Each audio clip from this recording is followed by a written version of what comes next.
하나님의 말씀은 에베소 2장 1절로부터 10절까지 말씀입니다. 신약성경 311쪽입니다.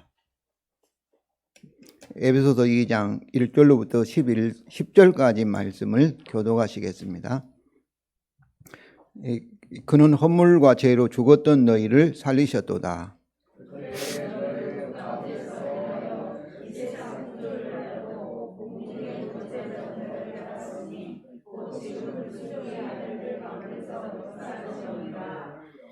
전에는 우리도 다 그 가운데서 우리 육체의 욕심을 따라 지내며 육체와 마음에 원하는 것을 하여 다른 이들과 같이 본질상 진노의 자녀이었더니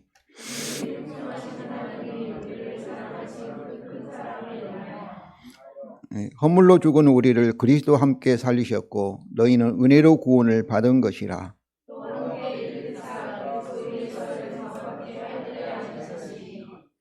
이는 그리스도 예수 안에서 우리에게 자비하심으로써 그 은혜의 지극히 풍성함을 오는 여러 세대에 나타내려 하심이라.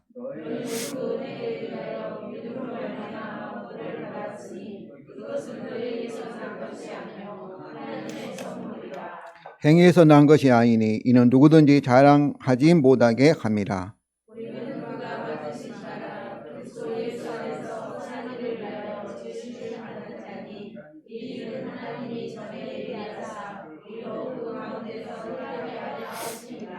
아멘. 성도 여러분, 우리가 고백하였던 사도신경은 경자가 말씀 경자입니다. 사도는 예수님의 사도들이 우리에게 전한 말씀을, 신자는 믿을 신자죠. 우리가 믿음으로 고백을 하는 것입니다. 그런데 이 사도신경은 이 성경 전체를 요약하고 있는 이 말씀입니다. 우리 믿음의 내용이죠. 그래서 사도신경을 고백하고 있는 우리는 고린도 교인들과 같이 바울이 전한, 사도들이 전한 하나님의 복음을 받아 가지고 있습니다. 이 복음이라는 것은 영어로 굿 뉴스잖아요. 뉴스라는 것은 어때요? 우리가 방송이나 신문이나 이걸 통해서 하다 보면 카톡을 통해서 일어난 사건들을 뉴스라고 합니다. 하나님의 뉴스라는 것은 하나님이 하신 일이에요.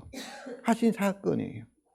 그런데 하나님 아들 이 그리스도를 통해서 하신 사건, 그의 십자가의 죽음과 부활과 승천과 하나님 보좌 우편에 앉게 하신, 우리가 사도신경에서 바로 고백했잖아요. 이 사건들입니다. 그런데 그 사건이 왜 우리에게 굿인가? 왜 우리에게 좋은, 아름다운 소식인가? 그 의미를 알아야 해요. 그래서 이 하나님의 이 복음 말씀은 사도들이 전한 하나님이 하신, 예수 그리스도가 하신 역사적인 사건들과 그 사건들이 오늘날 살고 있는 우리에게 왜 좋은 소식인가?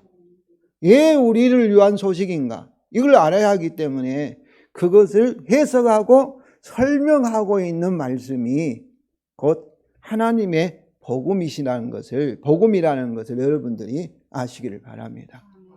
그러므로 나의 복음, 우리의 복음, 내가 소유하고 있는 하나님의 복음이 소유하고 있다는 사실로부터 점점 더 날마다 더 깊이 경험과 체험을 통해서 알아가시기를 바랍니다. 저는 여러분에게 하나님 말씀을 전할 때 새로운 소식을 전하는 것이 아니라 여러분이 이미 받아 가지고 있는 하나님의 복음을 다시 반복해서 전하고 있다고 생각을 합니다. 그러므로 내가 가지고 있는, 또 내가 알고 있는 하나님의 복음에서 목사님이 어떤 부분을 좀 더 생각하게 하고 기억나게 하고 그 목적은 다른 거 아니에요. 성도 여러분, 바로 여러분이 복음을 믿도록 하는 것이 제 목적입니다. 이것을 믿고 이것을 소망하고, 주님께서도 말씀하셨습니다. 할 수 없거니 무슨 말이냐? 믿는 자에게는 뭐라고요? 능치 못함이 없느니라. 하나님의 능력이 믿는 자에게는 나타난다는 거예요.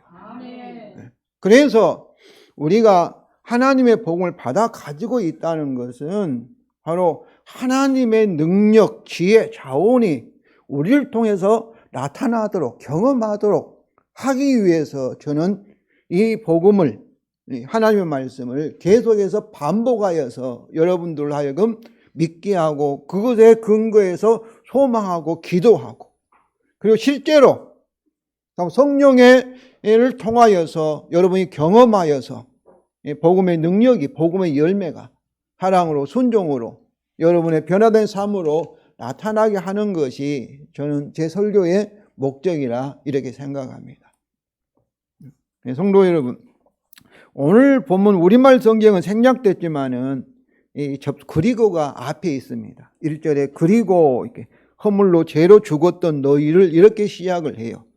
그리고라는 것은 뭐겠어요? 앞에 있었던 말씀과 연속된다는 것을 가리키면서 그리고는 새로운 단락, 새로운 본문을 시작하면서 동시에 앞에서 말했던 1장의, 특별히 1장 15절, 23절의 주제와 감사와 기도의 내용과 연속된다는 것을 이 그리고가 가리키고 있습니다.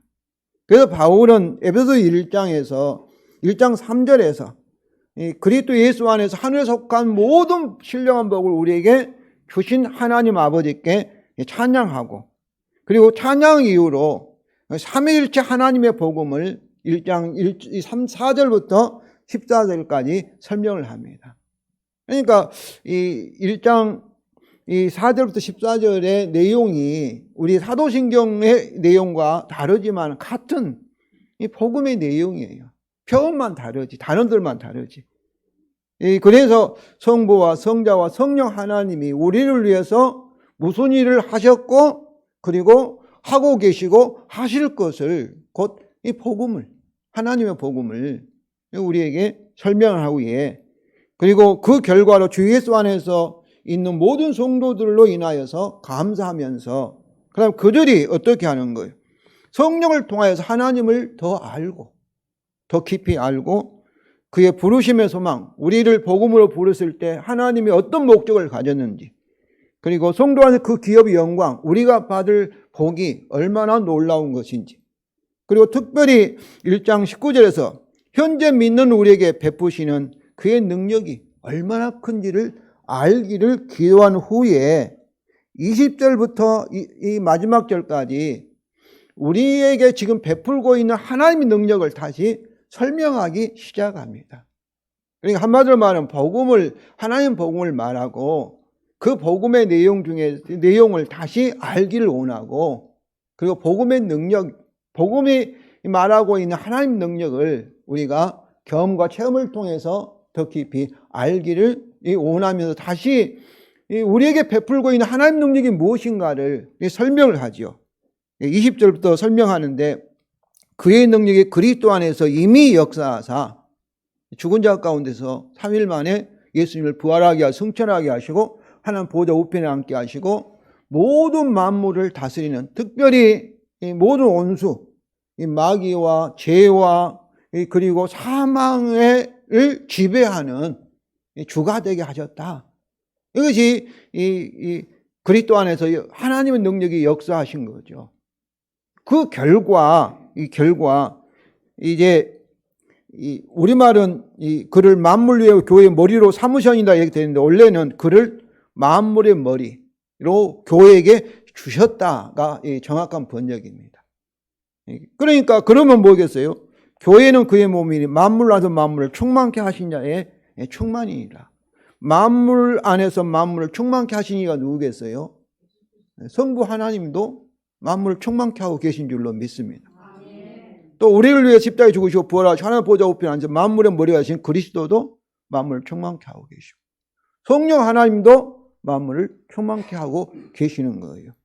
그러므로 이 만물 충만케 하신 자는 그리스도의 충만이라 이렇게 말할 수 있고, 또 하나님의 충만이라 말할 수 있고, 성령으로 충만이라 이렇게도 말할 수 있는 거예요.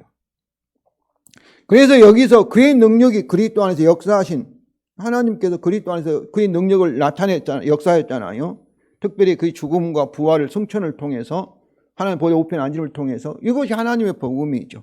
그래서 그 복음의 결과, 또 왜 이렇게 하셨는가, 그 목적이 그를 만물의 머리로 교회에 주시기 위해서입니다.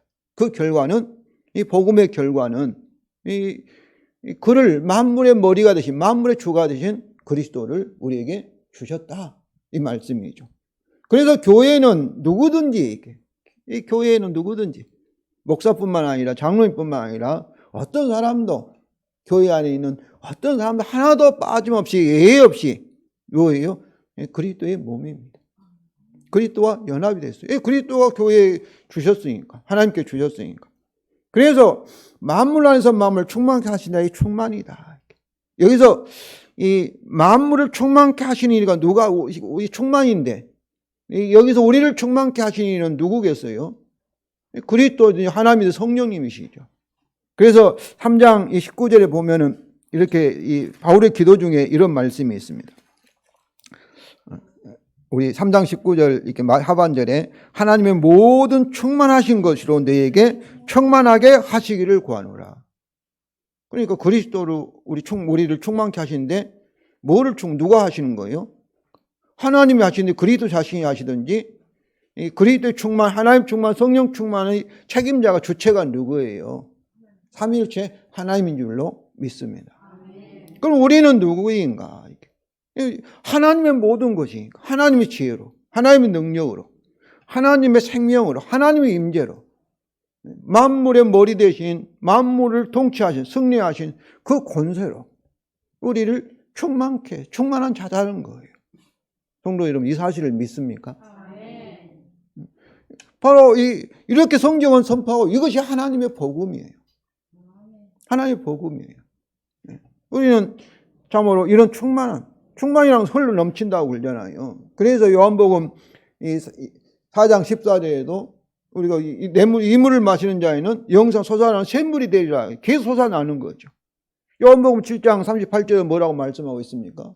나를 믿는 자는 배에서 생수강이 흘러 넘치리라. 이 충만해서 흘러 넘치는 이런 이미지를 사용하고 있습니다. 다 이런 충만이 이런 말씀 뭐겠어요? 체험적인 말씀이에요. 우리 삶 가운데서 하나님의 자원으로 충만하게 흘러 넘치는 우리 성도들 되시기를 주님의 이름으로 축원을 드립니다. 성도 여러분, 바울은 이 복음의 목적, 결과, 이유는 이것, 만물 충만케 하신 자의 충만, 교회는 그의 몸이니, 이 진리를 오늘 본문을 통해서 자세히 설명합니다. 왜 우리는 충만하게 될 수밖에 없는가, 그 이유를 오늘 본문을 통해서 발견하여서 정말로 이 하나님의 임재와 능력과 또 자원이, 지혜가 성령을 통해서 여러분 삶 가운데 흘러 넘치시기를 주님의 이름으로 축원을 드립니다. 첫째로 하나님의 은혜에 의한 그의 구원과 그 구원의 목적입니다. 오늘 본문은 1장 7절과 또 1절부터 7절과 그리고 8절부터 10절로 이게 두 부분으로 나눠져 있습니다. 이 두 부분은 거의 반복적인 내용이, 같은 내용을 반복하고 있어요. 근데 1절부터 7절은 1절부터 3절로 이렇게 나눠지고 4절부터 또 7절로 이렇게 구별되어 있습니다. 먼저 그리스도의 이 교회에 속하기 전에 우리의 실존입니다. 1절이죠. 우리 다 같이 읽겠습니다. 그리고 그는 허물과 죄로 죽었던 너희를 살리셨도다. 이렇게. 우리말 성경이 이렇게 번역되어 있는데, 그런데 그가 살리셨도다라는 원문에 없습니다. 원문에 없는데 4절과 5절을 첨가하여서 이렇게 번역한 거, 틀렸다고 볼 수는 없어요. 원래는 직역을 하면은 그리고 너희 허물과 죄로 죽었던 너희들입니다. 주어와 동사는 4절과 5절에 가서 나오는 거죠. 여기서 너희는 누구겠어요? 너희는, 우리는 했는데 그리스도의 몸에 속한 우리들, 구원받은 성도들을 가리켜요. 허물과 죄는, 허물이나 죄는 같은 말인데 두 번 반복한다는 죄의 다양성과 심각함을 강조하고, 허물과 죄로 죽었다는 것은 영적 사망을 말해요. 하나님과 죄로 인해서 이제 분리되었다는 거죠. 허물과 죄로 원래 그 죽었다는 건 뭐겠어요? 하나님과 살아있을 때 어떠겠어요? 에덴 동산 하나님과 우리가 연결되어 있어요. 생명의 근원이 하나님이기 때문에 하나님과 연결되었다는 것은 이렇게 우리 어떻든 하나님과 가까이 있다는 것은, 함께 한다는 것은 살았다는 거예요. 영적으로 살아있는 거예요. 가지가 나무에서 떨어지면 나무가 죽은 거고 마찬가지예요. 붙어있는 가지는 살아있는 거예요. 영적인 사망에서부터 어때요? 우리 인간은 이제 죽어가기 시작하고 질병이 오고 그리고 사고도 당하고 육체적인 죽음과 마지막에는 끝까지 복음을 듣지 못한, 소유하지 못한 사람은 어떻게 했어요? 영원히 분리가 되는 영적 사망, 영원한 사망. 이것이 지옥 형벌입니다. 그런데 허물과 죄로 죽었던 너희들을 2절과 3절이 더 자세히 설명합니다. 우리 2절, 3절 다 같이 읽겠습니다. 그때의 너희는 그 가운데에서 행하여 세상 풍조를 따르고 공중의 권세 잡은 자를 따랐으니 곧 지금 불순종의 아들들 가운데 역사하는 영이라. 전에는 우리도 다 그 가운데서 우리의 육체의 욕심을 따라 지내며 육체와 마음에 원하는 것을 하여 다른 이들과 같이 본질상 진노의 자녀이었더니, 여기서 본질상 이 말은 우리가 세상에 태어난 순간에 아담이 지은 원죄를 가지고 태어난다, 그런 말씀이에요. 이것은 그때에 우리가 예수님을 믿기 전에는 마귀가 지배하는 이 악한 세대를 따라서 불순종하였다는 것입니다. 그러니까 이 공중의 권세 잡은 자는 뭐겠어요? 마귀를 가리킨 거예요. 마귀를. 그러니까 우리 대한민국도 예수 믿지 않은 사람은 누구 지배를 받고 있어요? 세상 나라는 다 마귀 지배를 받고 있는 거예요. 보이지 않는 악한 영에 의해서. 그래서 하나님을 인정하지 않는 것이죠. 이 세상 나라는. 또 그때는 우리가 다 타락한 육체, 악한 육체와 이 마음의 욕망에 따라 살았으며, 그 결과는 뭐예요? 세상 사람들 같이 본질상 이 율법에 따라 하나님의 진노의 자녀들이었다는 것입니다. 그러면 성도 여러분, 허물과 죄로 죽었던 우리에게 소망은 어디에 있을까요? 오직 은혜의 하나님에게 있는 줄로 믿습니다. 그래서 이제 하나님의 은혜로 인한 그의 구원과 그 구원의 목적입니다. 4절로 7절입니다. 우리 다 같이 읽겠습니다. 그러나 긍휼이 풍성하신 하나님이 우리를 사랑하신 그 큰 사랑을 인하여 허물로 죽은 우리를 그리스도와 함께 살리셨고, 너희는 은혜로 구원을 받은 것이라. 또 함께 일으키사 그리스도 예수 안에 함께 하늘에 앉히시니, 이는 그리스도 예수 안에서 우리에게 자비하심으로써 그 은혜의 지극히 풍성함을 오는 여러 세대에 나타내려 하심이라. 이 4절로부터 7절까지의 이 구조를 보면은 이 5절과 6절 있죠. 허물로 죽은 우리를 그리스도 함께 살리셨고, 또 함께 일으키사 그리스도 예수 안에 함께 하늘에 앉히시니, 이것은 하나님의 구원, 우리의 구원의 자체를 말합니다. 그런데 그 앞에 있는 4절은 뭐겠어요? 구원의 이유, 이 하나님이 우리를 이렇게 구원하셨는가, 구원의 그 동기를 말하고 있고, 그 다음에 7절도 이는 이게 희나의 목적절인데, 이 구원의 목적, 궁극적인 목적. 그러니까 5절과 6절에 하나님의 구원, 곧 우리의 구원을 설명하고 있고, 그 앞에는 구원의 동기, 이유, 그리고 7절은 구원의 목적, 궁극적인 목적을 이렇게 감싸고 있는 그런 구조입니다. 첫째로 우리 구원의 이유입니다. 4절에 우리 다 같이 읽겠습니다. 그러나 긍휼이 풍성한 하나님이 우리를 사랑하신 그 사랑을 인하여는 때문에, 그 뜻이죠. 네, 사랑 때문에. 그래서 구원의 이유는 무엇이겠어요? 그것은 오직 긍휼이 풍성하신 하나님 때문이며, 이 긍휼이라는 것은 참으로 이게 자기 자궁에 있는 아기를 향한 엄마의 마음이 긍휼입니다. 자식을 향한 부모의 마음이. 자식이 아프면 부모도 아파요. 자식이 기쁘면 부모도 기쁘고. 그러니까 이것이 공감하는 거예요, 서로. 그러니까 이 긍휼이라는 것은 허물과 죄로 죽었던 우리에 대한 하나님의 마음이에요. 우리의 불쌍한 마음. 그 아픔, 그들의 그 슬픔, 그 불쌍한 처지가 하나님의 마음을 아프게 한 거예요. 그것이 긍휼이에요. 이게 긍휼이 풍성하다는 거예요. 또 이것을 또 설명하잖아요. 그것은 우리를 사랑하신 그의 그 큰 사랑입니다. 여기서 사랑하셨더니 부정과거예요. 그리고 그의 그 큰 사랑은, 이게 사랑하셨는데 그 큰 사랑으로 사랑하셨다. 이것을 동족명사와 동족동사 사용하여서 죄인이었던 우리를 사랑하셨던 하나님의 사랑을 아주 강조하는 거예요. 1장 6절에도 이렇게 표현하고 있어요. 이 은혜를 이렇게 거저 주셨다. 이렇게 거저 은혜도 이렇게 자기 없는 주셨던 것이 거저 주신 것이 은혜잖아요. 그렇게 이렇게 해서 강조하고 있어요. 이것은 이 하나님의 풍성한 긍휼과 우리를 사랑하신 하나님의 그 크신 사랑을 아주 이게 강조하고 있는 이런 표현들입니다. 그런데 이 사랑은 무슨 사랑이에요? 조건 없는 사랑이에요. 죄인을 사랑하는 거죠.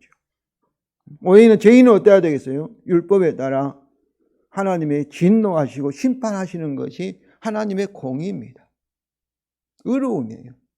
재판인장이 이렇게 재판을 잘못하면 우리가 비난하잖아요. 막 쫓아내자 하잖아요. 자기 없다고 하잖아요. 그런데 하나님께서도 이런 허물과 죄로 죽었던 우리를 참으로 사랑하신 거예요. 근데 그 큰 사랑은 무엇을 가리키고 있겠습니까? 그의 아들 십자가를 가리키고 있습니다. 5장 2절과 또 25절에도 말하고 있고, 특별히 로마서 5장 8절입니다. 우리 다 같이 읽겠습니다. 우리가 아직 죄인 되었을 때 그리스도께서 우리를 위하여 죽으심으로 하나님께서 우리에 대한 자기의 사랑을 확증하셨다. 이렇게. 확증은 뭐겠어요? 확실히 증거하셨는데, 그게 뭐라는 거예요? 자기 아들 그리스도의 유일하신 아들 그리스도의 십자가의 죽음이라는 거예요. 그런데 저는 로마서 5장 8절에서 가장 내 마음에 든 것이 우리가 아직 죄인이었을 때, 죄인임에도 불구하고, 그런 말씀입니다. 죄인임에도 불구하고.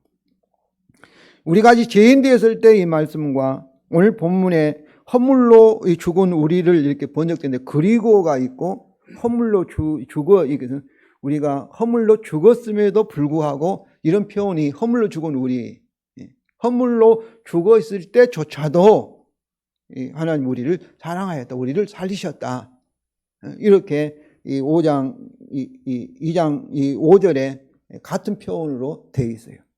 저는 이것이 좋아요. 내가 죄인이었을 때, 죄인에도 불구하고, 모델에서도 불구하고, 하나님이 잘난 사람만, 똑똑한 사람만 사랑한다면 저는 아마 참으로 하나님 앞에 나가지 못할 것 같아요. 우리가 죄인이었을 때도 그때 사랑하시는 거예요. 우리가 잘하고 무슨 뭐 열심히 기도 많이 하고 뭐 예배 잘 드리고 헌금 많이 하고 그래서 사랑한 것이 아니라, 내가 죄인이었을 때도, 세상 사람들이 다 손가락질하고 내 스스로도 자기 자신을 인정하지 못하고, 그때도 하나님은 우리에게 긍휼, 자비하심이 풍성하셨고, 여전히 우리를 참 외면하지 아니하시고 우리를 사랑하시는데 어느 정도 사랑하셨어요. 자기 아들 십자가에 희생하실 만큼 우리를 사랑하신 거예요. 이것이 유일한 우리를 구원하신 동기예요. 우리에게 찾을 수가 없어요. 이제 우리 구원의 그 자체입니다. 5절과 6절. 첫째로 하나님이 허물로 죽은 우리를 그리스도와 함께 살리셨고, 근데 우리말 성경에 함께, 그리스도와 함께 이렇게 살리셨는데, 저는 그리스도에게 함께 살리셨고 이렇게 번역합니다. 살리셨고, 또 6절에 함께 일으키사 함께 안기시는, 이미 과거에 일어난 사건을 가리키는 부정 과거형입니다. 그런데 대개 그리스도와 함께 살리셨고, 이 함께 살리셨다를 그리스도 함께 살리셨다는 것으로 이해하고, 우리말 성경에는 많은 성경들이 이렇게 번역하고 있습니다. 그런데 저는 허물로 죽은 우리를 예외 없이 다 함께 살리셨다는 것으로 이해하고자 합니다. 그러니까 교회 안에 있는, 그리스도의 지체 안에 있는 믿는 모든 한 사람 한 사람을 다 함께, 누구는 살리고 누구는 뭐 안 살리고 그것이 아니라 우리 모두 다 함께 살리셨다. 그런 말씀이죠. 왜냐하면 이 그리스도가, 토라는 것이 역격이에요. 뭐뭐에게로 번역해야 돼요. 뭐뭐에게. 그리스도에게이기 때문입니다. 그리고 교회는 그의 몸이다라는 1장 23절에서 교회로 번역된 이 헤티스가 이것이 이 관계 대명사인데 단순 관계 대명사가 아니다. 헤라면 그냥 대명사인데 티스가 붙었더니 부정 대명사 붙었어요. 그러니까 부정, 미한정. 그래서 그의 선행사인 교회의 모든 지체, 그의 몸에 있는 모든 누구든지 이것을 나타내고 있기 때문입니다. 우리말은 단순히 교회인데 교회의 누구든지 빠짐없이, 한 사람도 빠짐없이. 특히 그의 몸으로서 교회의 이미지는 그리스도의 머리신 그리스도와의 연합뿐만 아니라 우리 몸은 어때요? 손과 발이 다 하나됨을 강조하고 있기 때문입니다. 그러나 원문이 허물로 죽은 우리를 그리스도에게 함께 살리셨다는 것은 뭐도 들어있어요? 그리스도와의 연합도 포함되어 있습니다. 그리스도에게 살리셨으니까 우리를 다 함께 그리스도에게 딱 붙어 있도록 살리셨으니까. 이것은 하나님이 허물로 죽은 우리 모두를 그리스도에게 주셔서 접붙여서 그의 생명에 참여하게 하셨다. 물과 성령으로 거듭나게 하셨다. 새 생명을 주셨다는 것입니다. 그렇습니다. 이것은 그를 만물의 머리로 교회에게 주셨다는 것에 상응된 표현으로 허물로 죽은 우리를 그리스도에게 함께 살리셨다. 즉 우리를 그에게 주셨다는 것입니다. 요한복음 17장 6절에 우리 다 같이 읽겠습니다. 세상 중에서 내게 주신 사람들에게 내가 아버지의 이름을 나타내었나이다. 그들은 아버지의 것이었는데 내게 주셨으며 그들은 아버지의 말씀을 지켰나이다. 요한복음 1장 17장 7절에도 계속해서 우리를 어때요? 하나님 아버지께서 예수님에게 주셨다 이렇게 말씀을 강조하고 있습니다. 그러므로 교회는 누구든지 그의 몸이 된 것이죠. 하나님이 우리를 누구에게 붙어주셨어요? 그리스도에게 살려주셨으니까. 또 그래서 만물 아래 만물을 충만케 하신 자의 충만이 된 것입니다. 성도 여러분, 이것을 우리의 신앙으로 항상 고백하시기 바랍니다. 이 사도신경에서는 성도의 교제라는 말이 이 교제, 이 커뮤니온 얘기예요. 공동 소유, 공동 생활, 공동 나눔. 바로 그것이 바로 이 사실을 표현하고 있습니다. 성도의 교제, 하나됨. 한 가정, 하나님의 가족. 교회는 누구든지 그의 몸이니 나는 예수님에 붙어 있는, 나는 포도나무 가지, 너희는 가지, 같은 표현들이죠. 그래서 만물을 충만케 하시는 삼일체 하나님으로 충만한 자이심을 여러분이 아시기를 바랍니다.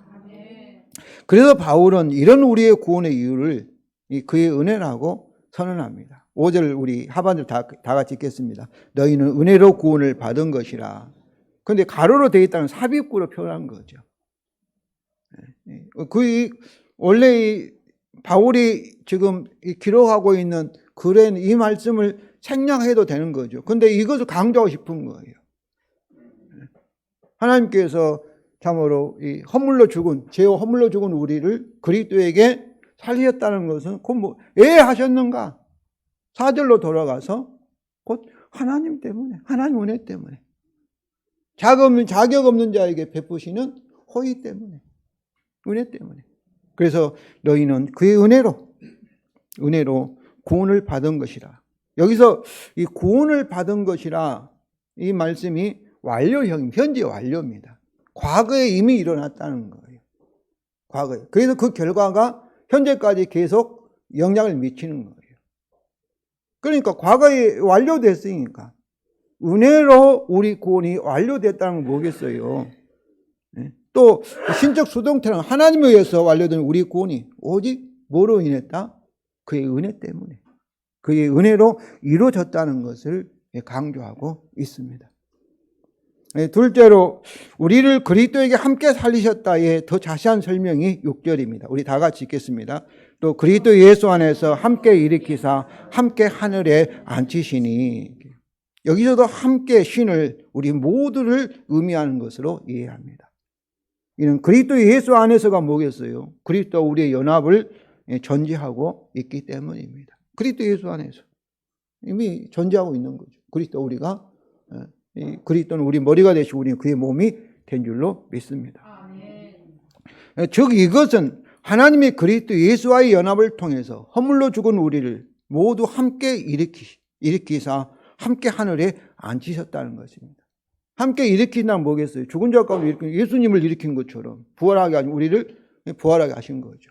그리고 예수님이 성취를 하나님 보호자 우편에 앉게 하신 것처럼 우리도 하나님 보호자 우편에 앉게 하셨다는 것이죠. 이것이 그리스도 안에서 우리 현재 부활이며 그리고 마무리되는 우리의 하늘의 권세인 줄로 믿습니다. 그리고 우리는 이 세상에서 살고 있지만 우리는 어때요?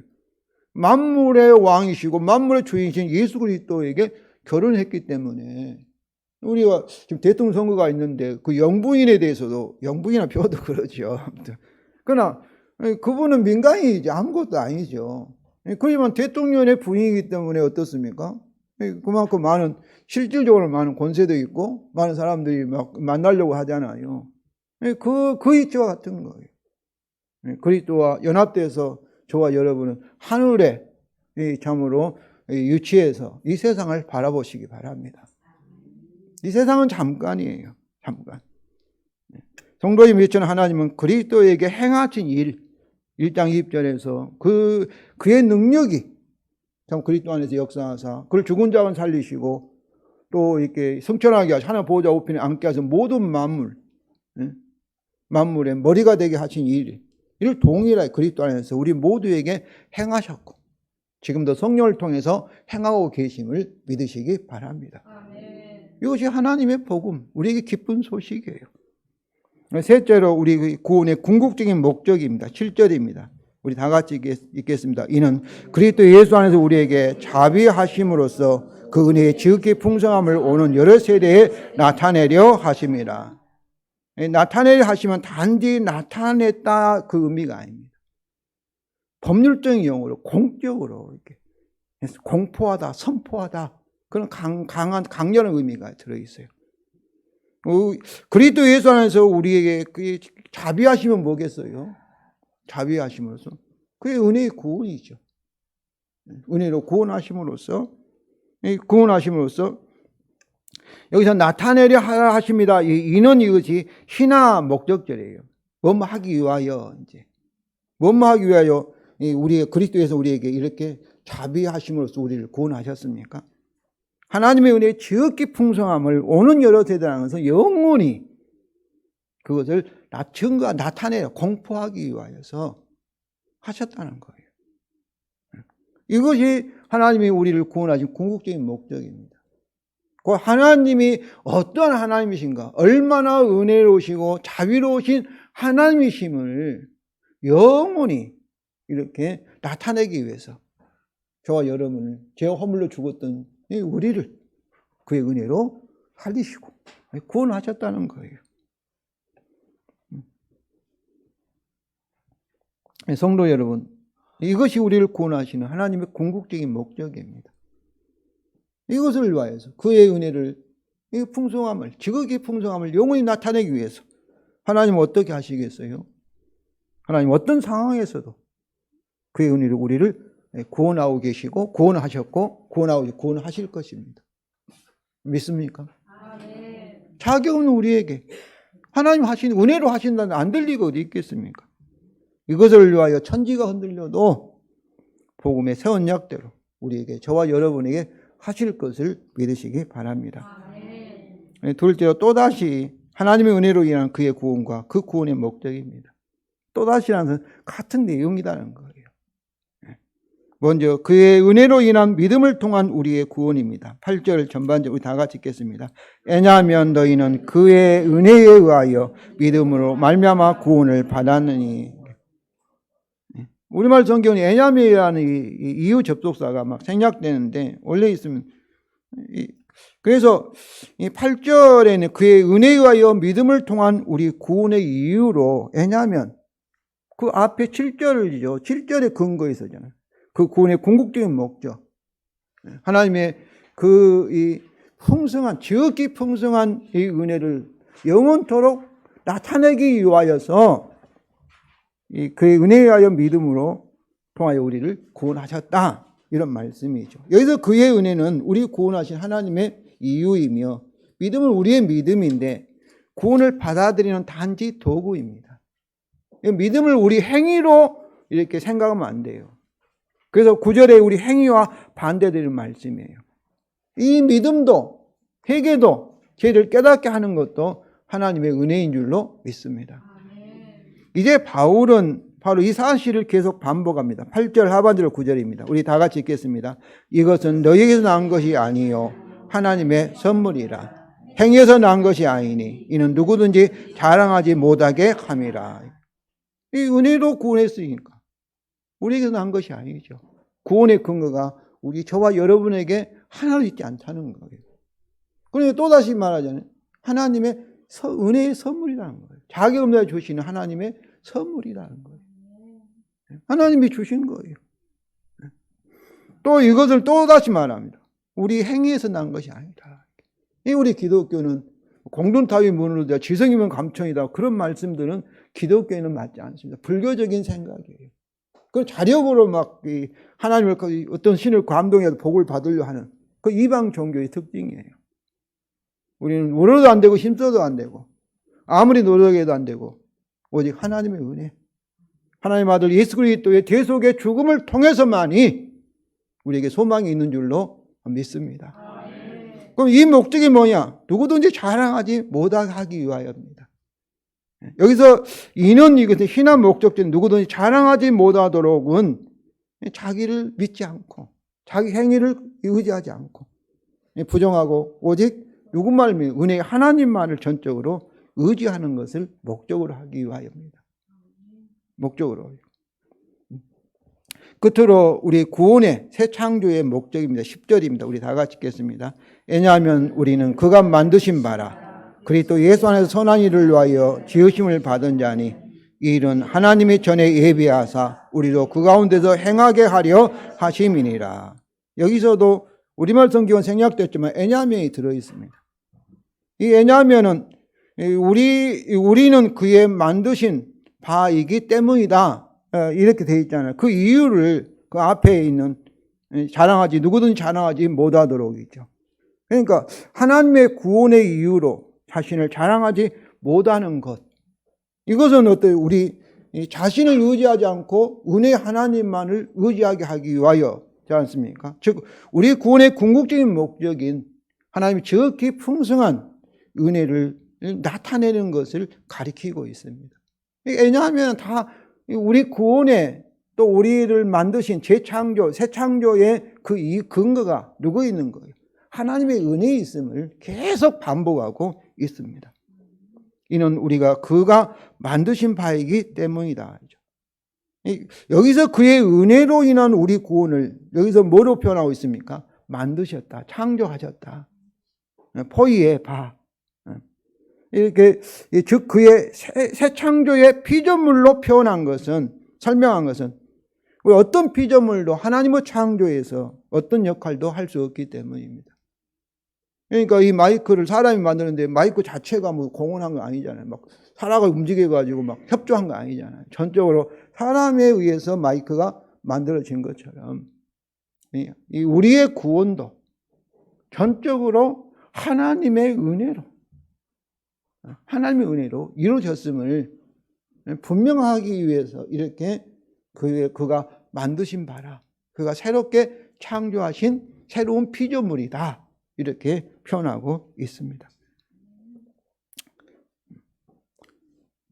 바울은 은혜로 인한 우리의 구원, 그 새로운 피조물의 목적을 만드신 바가 포이의 바가 하나님의 걸작품, 마스터피스 그렇게 표현하는 아름다운 작품이죠. 우리가 그림을 볼 때도 그림 자체가 공헌한 거 아니잖아요. 작가가 화가가 전적으로 그렇게 만들지 않습니까? 명화. 저와 여러분은 하나님이 만드신 새로운 피조물인 줄로 믿으시기 바랍니다. 또한 바울은 은혜로 우리 구원의 목적을 제시합니다. 10절 중반절이죠. 우리 다 같이 읽겠습니다. 그리스도 예수 안에서 선한 일을 위하여 지으심을 받은 자다. 이게 우리는 그의 만드신 바, 새로운 피조물인데, 근데 우리는 누구인가? 그리스도 예수 안에서 선한 일을 위하여 지으심을 받은 자, 창조된 자다. 그런 뜻이죠. 선한 일은 2절에 불순종하는 아들들 반대되는 말이죠. 모든 피조물이 만든 자를 위해서 존재하고 그리고 절대 복종하는 것, 순종하는 것 같이 우리를 만드신, 우리를 구원하신 하나님께 우리도 순종하는 것을 선한 일이라고 합니다. 하나님 뜻에, 하나님을 위해서 존재하고 하나님을 위해서 우리가 피조물이니까 새롭게 만들어진 존재이니까 이것은 이 선행이잖아요. 선한 일을 행하는 거잖아요. 그러니까 이 행위는 구절의 행위와는 전적으로 다릅니다. 이 행위에서 나온 것이 아니다는데 여기서 선한 일을 행하는 것은 뭐예요? 이것은 열매지요. 열매. 하나님의 은혜, 복음의 열매라 이렇게 말하고 있습니다. 그래서 바울은 희난 목적절을 사용하여 이것을 더욱 분명하게 설명합니다. 10절 마지막 절 우리 다 같이 읽겠습니다. 이는 하나님의 전에 예비하사 우리도 그 가운데서 행하게 하려 하심이니라. 이 일은 선한 일이 선행이죠. 우리의 선행. 그런데 우리의 선행을 뭐라고 표현하고 있습니까? 하나님이 전에 예비하셨다. 부정각오로 표현하고 있습니다. 이것은 하나님이 우리의 선행을 창세전에 계획하셨다, 예정하셨다. 이런 의미도 되고 또한 구원받은 우리가 선한 일을 행할 수 있도록 우리에게 모든 필요를 하나님이 다 준비하셨다. 이렇게도 예비하셨다. 이렇게도 이해할 수가 있습니다. 그래서 우리에게 성령을 주신 줄로 믿습니다. 그래서 모든 만물 충만케 하신 줄로 믿습니다. 이게 하나님이 예정하시고 계획하시고 미리 예비하셔서 그러니까 선행을 할 수 없는 우리에게 막 하라고 막 채찍질한 것이 아니라 다 할 수 있는 조건을 다 만들어 주시고 어떠다는 거예요. 선한 일을 행할 수 있다는 거예요. 행할 수 있다는 거예요. 이것은 그의 피잊어버린 포위해버린 우리의 선행은 뭐라는 거예요? 하나님의 은혜의 열매라는 것입니다. 열매라는 거예요. 성도 여러분, 포도나무가 포도 열매를 맺는 것이 어렵겠습니까? 쉽겠습니까? 사과나무가 아름다운 사과를, 맛있는 사과 열매를 맺는 것이 어렵겠습니까? 쉽겠습니까? 쉬우죠. 하나님께서 그렇게 하시기 때문에 얼마나 쉬워요? 얼마나? 아마 사과나무에 물어보지 않았지만은 물어보면 누워서 떡 먹기다. 네가 왜 사과나무에게 사과 열매 맺냐면 야 내가 사과나무니까 사과 열매 맺는 그렇지 않겠어요? 하나님께서 다 예비하시고 그렇게 하시니까 맺힐 수밖에 없는 거예요. 맺힐 수밖에. 할 수밖에 없는 거예요. 그러므로 성도 여러분, 그리스도 안에서 저는 본능적으로 이렇게 표현했습니다. 본능적으로 어때요? 선행을 할 수 있겠습니까? 없겠습니까? 할 수 있습니다. 할 수 있습니다. 우리가 15장 찬송하면서 마귀에게서 이렇게 벗어나게 해달라. 그것도 꼭 틀렸다고 말할 수 없는 이미 벗어난 줄로 믿습니다. 제가 여기 와서는 제가 축사 귀신을 내어 쫓는 그런 경험이 한 번도 없었습니다. 그러나 옛 교회에서는 많이 있었어요. 쫓는 방법이 뭔지 아십니까? 마귀 거짓말을 내가 속지 않는다 하고 복음을 알려주는 거예요. 우리 주님께서 이미 우리가 죄가 있다면은 빚이 있으면 어때요? 빚쟁이 오면 막 숨고 도망가고 그러잖아요. 미안하고 막 그러잖아요. 그런데 빚이 없어요. 십자가에서 완전히 우리 죄를 다 해결했기 때문에 너와 나는 상관없다. 왜 나를 속이려 하느냐. 이렇게 이 복음을 말하면은 이 마귀가 물러간 것을 여러분이 아시기를 바랍니다. 정말로 그래요. 저는 이 복음의 진리가 우리를 치유하고 우리를 속박으로부터 자유케 한다고 저는 믿습니다. 이 복음의 열매가 하나님의 능력을 충만케 하신다. 그래서 성도 여러분, 우리의 원수들은 어둠이잖아요. 어둠을 표현하잖아요. 그런데 우리 안에 빛이 강하게 나타나면 어둠은 어때요? 물러가지 않는 어둠이 어디 있어요? 물러갈 수밖에 없어요. 이와 같이 그런다 해서 우리가 아직 완전한 것은 아닙니다. 순간적으로 넘어지기도 하고 우리가 자빠지기도 하고 시험에 들기도 해요. 그러나 분명한 것은 우리는 참 이길 수 있는 능력이 있고 다시 어떻게 좀 일어나고 결국 저와 여러분은 참으로 승리해서 그리스도와 같이 완전한 충만함으로 완전한 영광으로 참으로 이 영화의 구원을 받게 될 것을 여러분이 아시기를 바랍니다. 성도 여러분, 우리는 할 수 있습니다. 이 복음의 진리를 믿으면은 내가 한 것이 아니라 나를 통해서 주님이 하신다는데 나는 포도나무를 가지니 너희가 내 안에 있고 내가 너 안에 있으면 어때요? 열매를 맺힌다고 말씀하고 있잖아요. 안 될 리가 어디 있겠습니까? 될 수밖에 없는 거예요.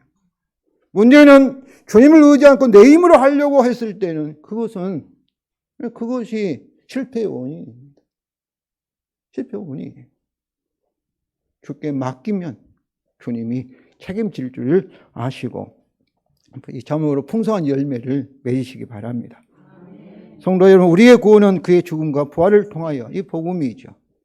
만물, 특별히 죄와 사망과 마귀의 머리신 그리스도와의 연합입니다. 그 결과 우리는 만물의 머리신 이 그리스도의 충만, 하나님 성부와 성자와 성령의 충만인 줄로 믿습니다.